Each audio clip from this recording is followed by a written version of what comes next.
কোনো শর্ত নাই, বিনা শর্তে মাপ চাই। আপনারা আমাদেরকে ক্ষমা করে দেবেন। এই সংগঠনের প্রতিটি কর্মী, সহকর্মী কিংবা দলের দ্বারা যে যেখানে ক্ষতিগ্রস্ত হয়েছেন, কষ্ট পেয়েছেন, সবার কাছে কোনো শর্ত নাই, বিনা শর্তে মাপ চাই। আপনারা আমাদেরকে ক্ষমা করে দেবেন। আমাদের বিপদ ঘাড়ে নিয়েও আমরা চেষ্টা করেছি পুরা সময় জুড়ে দেশবাসীর বিপদে পাশে থাকার।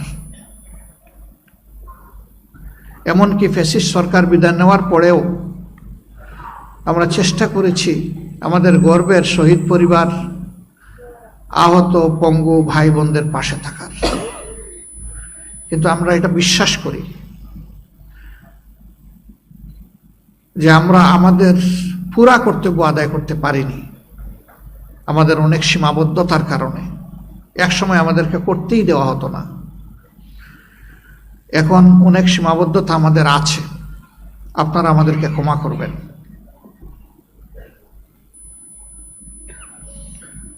আমাদের কোনো আচরণে, কোনো পারফরমেন্সে আপনারা কষ্ট পেয়ে থাকলে আমাদেরকে ক্ষমা করে দেবেন। যখন যেভাবে হোক, মানুষ আমরা কেউ ভুলের ঊর্ধ্বে না। দল হিসাবে আমরা দাবি করি না যে আমরা ভুলের ঊর্ধ্বে। এই সংগঠনের প্রতিটি কর্মী, সহকর্মী কিংবা দলের দ্বারা যে যেখানে ক্ষতিগ্রস্ত হয়েছেন, কষ্ট পেয়েছেন, সবার কাছে কোনো শর্ত নাই, বিনা শর্তে মাপ চাই। আপনারা আমাদেরকে ক্ষমা করে দেবেন। বাংলাদেশ জামায়াত ইসলামী বিগত শেখ হাসিনার স্বৈর শাসন আমলে ভয়ঙ্কর ধরনের জুলুমের শিকার হয়। জুলুম করে আমাদের বুক থেকে এক এক করে 11 জন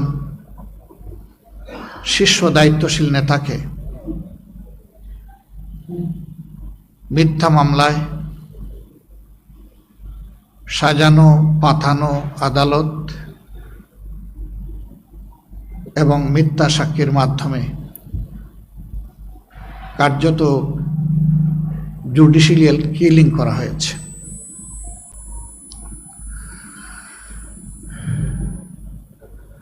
যে জায়গায় বসে আজকে আমি কথা বলছি, দীর্ঘদিন আপনারা এমন একটি অবস্থানে যাদেরকে বসতে দেখেছেন, যাদের মুখের কথা শুনেছেন, কার্যত তাদের একজন ছাড়া দুনিয়া থেকে সবাইকে নির্মমভাবে বিদায় করে দেওয়া হয়েছে। আমি সেই সমস্ত পরম শ্রদ্ধেয় নেতৃবৃন্দ এবং তাদের যে সমস্ত সহকর্মীদেরকে অন্যায়ের প্রতিবাদ করায় নির্মমভাবে খুন করা হয়েছে, মহান রবের দরবারে কাতর কণ্ঠে তাদের জন্য আমি শাহাদতের সর্বোচ্চ দরজা আমি কামনা করছি। এই রায়ে আমাদের সম্মানিত মজলুম নেতা এবং ভাই জনাব আজহারুল ইসলামের বিরুদ্ধে আনীত সকল অভিযোগ থেকে তাকে খালাস দেওয়া হয়েছে। আমাদের প্রিয় জাতির কাছে আমাদের অনুরোধ, কষ্ট আমরা বুকে চেপে নিয়েছি, দেশকে ভালোবাসি,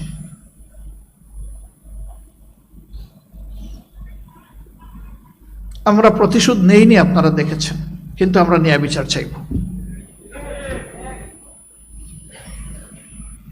হ্যাঁ, এর রায়ের মধ্য দিয়ে এটা পরিষ্কার হয়ে গিয়েছে, এটা ছিল ইচ্ছাকৃত নেতৃত্ব গণহত্যা।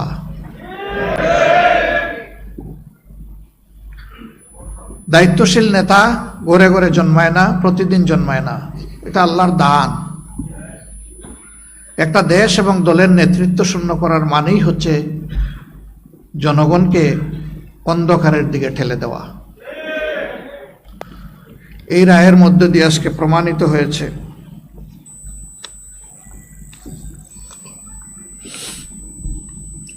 সত্যকে চেপে রাখা যায় না।